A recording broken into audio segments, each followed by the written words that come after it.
Hello and welcome. I've got the wine here I would love to tell you about. We have drank this very recently and it was truly wow. So this is 1961 Chateau Latour. As you can see, the label seen a better days. It was stored in a rack where some bottles above it cracked. So that's what did happen to it. This is the Harvey selection. So that was one of the actually John Harvey and Sons, one merchant Bristol. So that it seems to be that was sold to US and it has been sold from Bordeaux to US and then it went at some point back. You can see it there because it was taken, when the cork was taken off, it was recorked in 1992 and at a high level. So we loved it. It was a lot of anticipation as you'd expect it to from such an iconic wine. It did deliver it absolutely big time.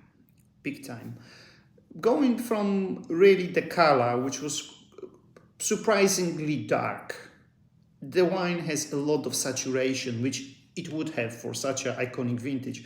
It had it had deep saturated color turning into mahogany rubies. It was really, when you look at it, were really pretty to look.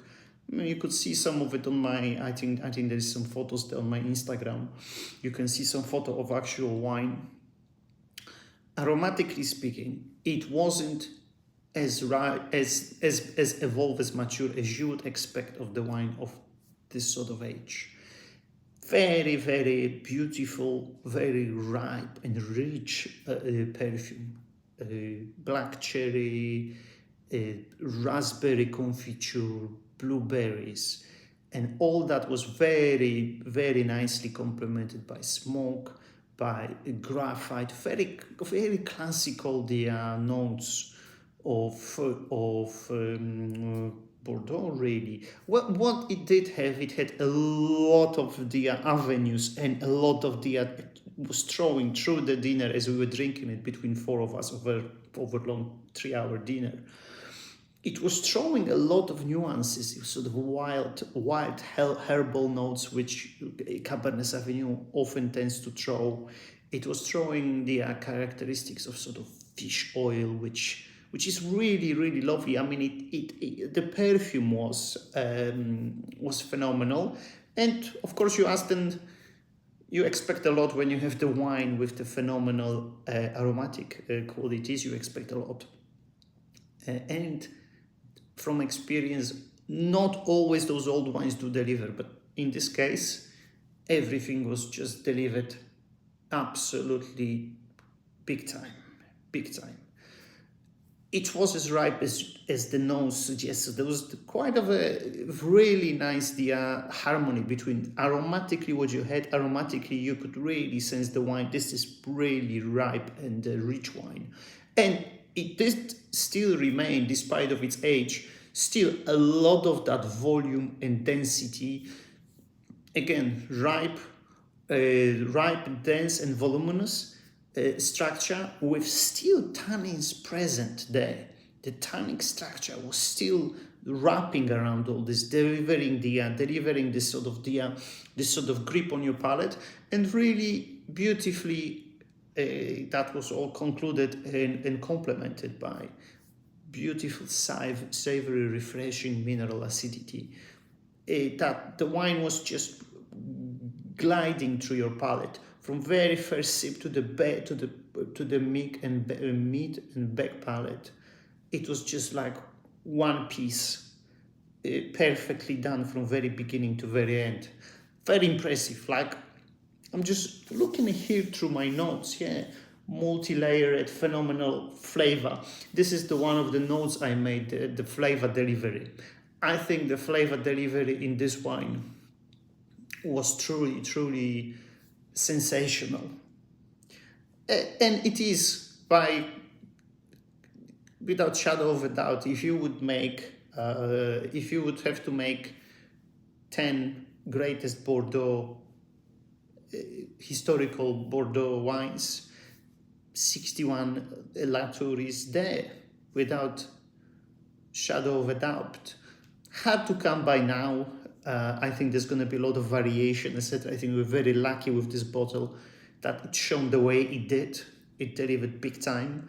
Now, what is good for Bordeaux, and that's really great actually, is the fact that these wines are produced in large volumes. This is about 200,000 bottles produced every year for Chateau Latour, which means they go around, they spread around the world, and you can find it, and that was truly, truly phenomenal.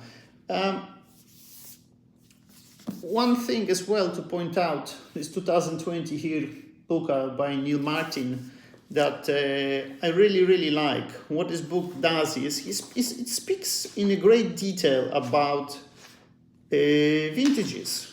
So when you look at it, it's got, as Neil says, many regarded 1961 as the first great vintage of modern era age of Bordeaux, whereas 1959 seemed to somehow look back at, in time, a fabulous end to the post-war era. 1961 portends what followed. So every vintage from 1870 to 2020 has got about 2 pages A4 detailed information about the weather condition and what the wines are like at the moment, what were the Neil's impressions from his encounters. Don't expect scores, there is no scores, but there's actually, you can read a lot between the lines when he highlights what's what. And on the second page, for every vintage, there are three additional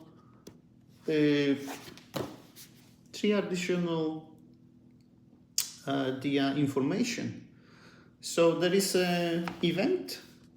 There is an event of 1961 selected by Neil that is worth mentioning for that year. And in 1961 was Yuri Gagarin becomes the first man in space. So that's event. Music, he's speaking to his music. So for music, the tune of the 61 is "Will You Love Me Tomorrow?" The Shillys. And the film is of 61 is West Side Story, Robert Wise.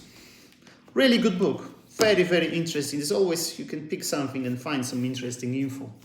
Worth checking out. I think Amazon will sort you out on 25 quid or something. Yeah, so that's that. I have 61 Latour. Great memory.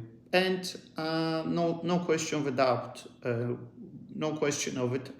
2024 so far is it the best wine of 24? Probably not, but is the for sure top 3 as is. That's that. Let me know what's your thoughts on 61, whether you had the chance to try it, and what other 61s you liked. Looking forward to hear back from you. Speak soon. All the best. Bye.